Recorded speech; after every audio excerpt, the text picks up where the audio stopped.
Hollywood has ruined too many fantasy worlds. Ones that I've grown up idolising, ones that you've grown up idolising, ones that have shaped my imagination. Sequels for shows that don't hit. Worlds and movies that forget their roots and kind of what made them special to the fans in the first place. So I'm going to make a promise to start my own fantasy world from absolute scratch, a full fantasy world building project here on this channel. No pre-made maps ripped from other fans' ideas and other shows, no borrowed gods or characters or plots, no half-baked lore taken from what's trending. It's just going to be me on camera, building every single layer of this world, from the first thought to the finished stories. This isn't going to be some sort of slick pitch deck all designed fancy or some AI generated process from me. This is the raw personal reason, like this year, 2026, of all years, has become the year that I've stopped consuming about the stuff I don't really care about anymore. I'm going to actually start creating things that actually matters to me. I've said all along, this is my passion project and this is going to be the very beginning. So you might ask, Luke, why are you even starting this? So I'm going to take you right to the very beginning. Back to high school, form time. I must have been maybe 13 or 14 years old. Every single morning, me and my friends would sit around the little table in the classroom and we made our own fake games design company. Still got the folder right here now. 20 years old, Gaming Wonders, with a kitty. Don't know what the kitty was for. But we were dead serious. We used to sit there, we huddled over scrap pieces of paper.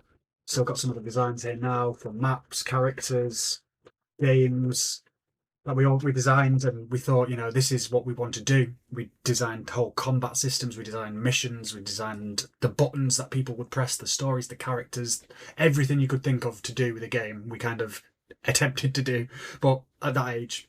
And we ended up sending one of our more complete designs off to EA Games, and we were just like, oh, don't know if we'll hear anything back.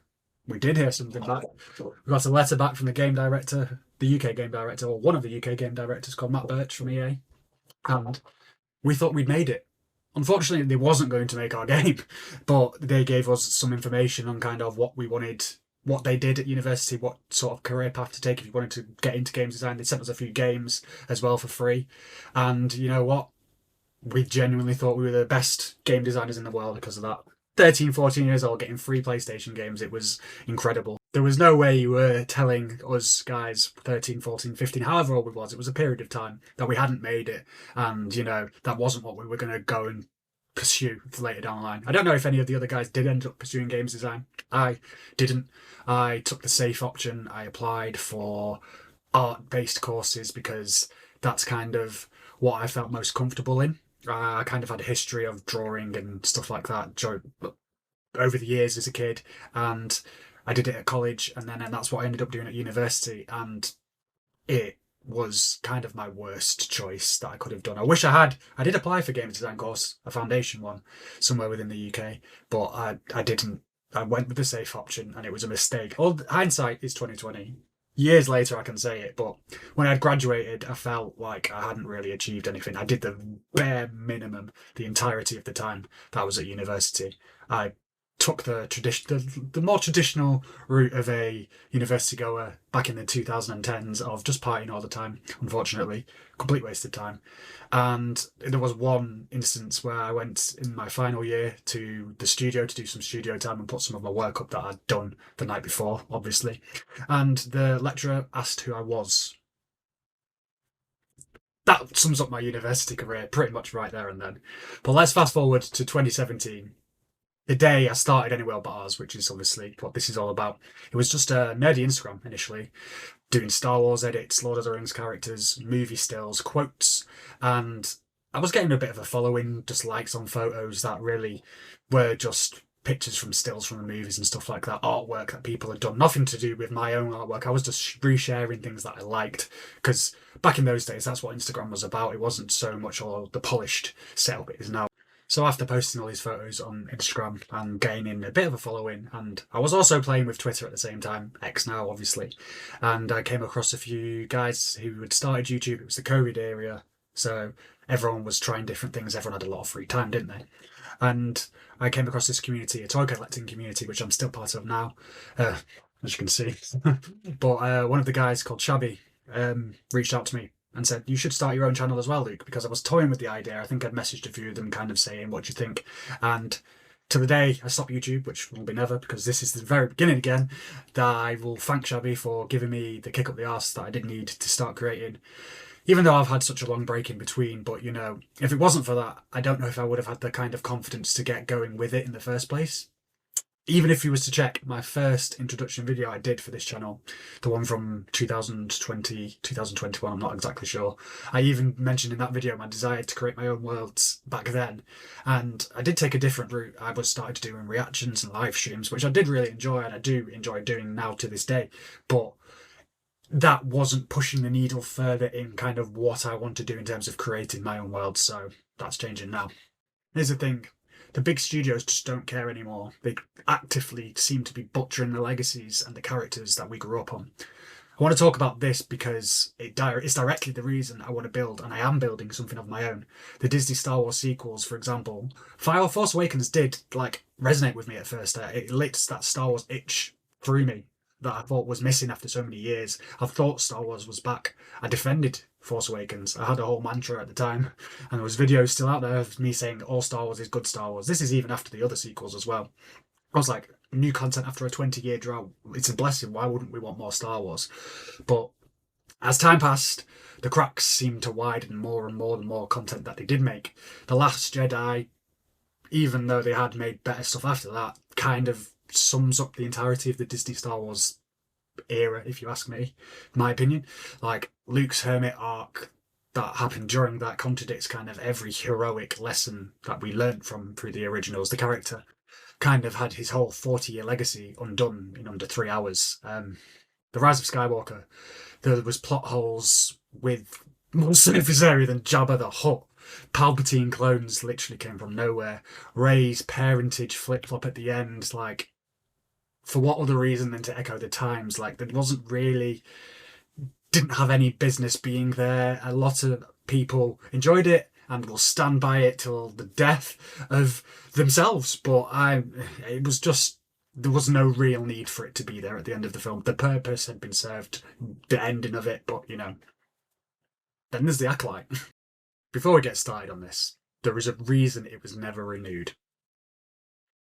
The entire series bends for newcomers and shreds the sacred lore of Star Wars, like, whilst we're going through the entirety of the episodes. The Force kind of took a its own new body on, with being called a thread, and the witches with the power of two.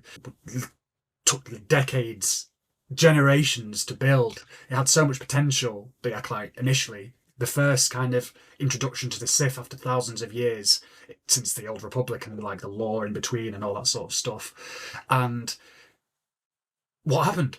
That was literally, so many people were excited for it.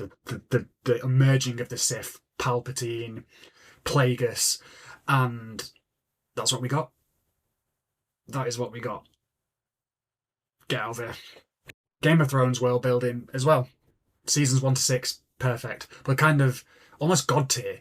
Political chess, shocking turns, character development that literally you felt like you grew with the characters as they went along. But post books, it just became a bit of a train wreck. Like Dany's heel turn at the very end of the series, kind of crammed into one episode. Bran as king, they all felt very rushed. And I know you can go back and see certain instances in certain episodes where there's little sprinklings of why they could, but it did seem they came from nowhere. And many people will argue, oh, but these little sprinklings of these things throughout the seasons and different episodes is the reason why it makes sense at the end. It wouldn't have had such a negative reaction to it from the masses if that was the case. And the failure of all these shows and films that, like, we do end up loving. Mandalorian is another one. Marvel, like, it seems to be the same story every time with all these brands. Like, it's quantity over quality at the end of the day. Like the corporate crossovers of how we can make more money over the actual storytelling, the emotional weight from these worlds, which is what made us love them in the first place. It's been gone. It's been extracted, and here's kind of what every single one of those failures has in common.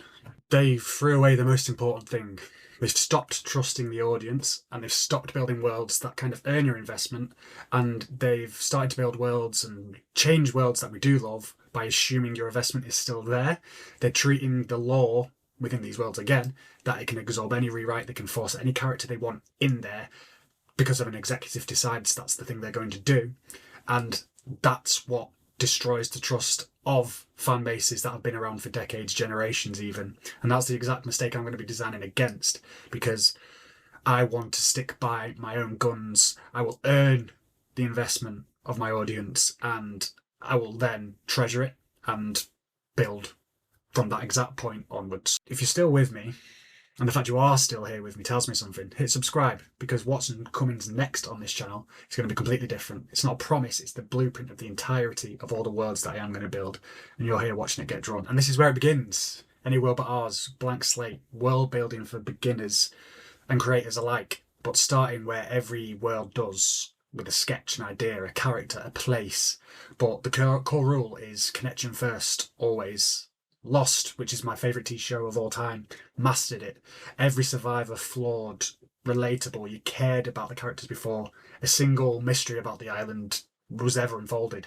Early Game of Thrones, to go back to earlier, Ned's honour, Arya's vengeance, Tyrion's wit, his jokes, his charm. It was rooted deep because they felt human, they felt like we could relate to them, the stakes were personal. Star Wars did it sometimes earlier on. Luke's kind of wide-eyed farm boy hope clashing against the Empire and the galaxy. That's the DNA I'm keeping. Emotion hooks first. The audience need to care about the characters, they need to care about the worlds. Without the connection, everything else is useless. So here is where we actually start. The very first decision in any fantasy world building project, it isn't the map.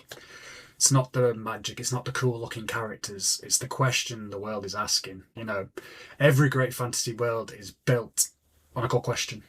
Like Lord of the Rings, can ordinary people carry out extraordinary feats? Can they carry extraordinary burdens? Game of Thrones asked, what does power actually cost, and what are you willing to pay to get there? And one of my world's questions that I'm locking this on right now on camera is going to be, what happens when the only thing keeping humanity alive is the one bond they fear breaking the most? That's the very beginning. Everything, the continents, the factions, the history, the characters, they're going to grow from that.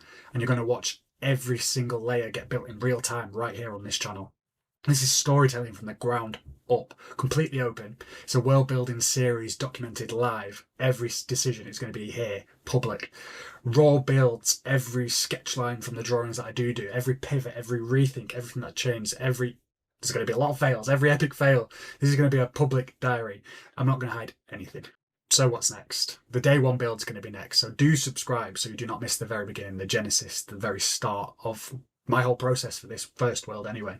This is fantasy writing. This is world creation. It's in real time. And you're here from the very start. So your turn now. What is the biggest betrayal Hollywood have done in your eyes? I've mentioned Star Wars, I've mentioned Game of Thrones. I want you to drop yours in the comments below, and I will read them all, and I will reply. Sub if you are along for the ride. The Genesis world building playlist is going to be pinned, and we're going to be building better worlds one at a time. I'll catch you here.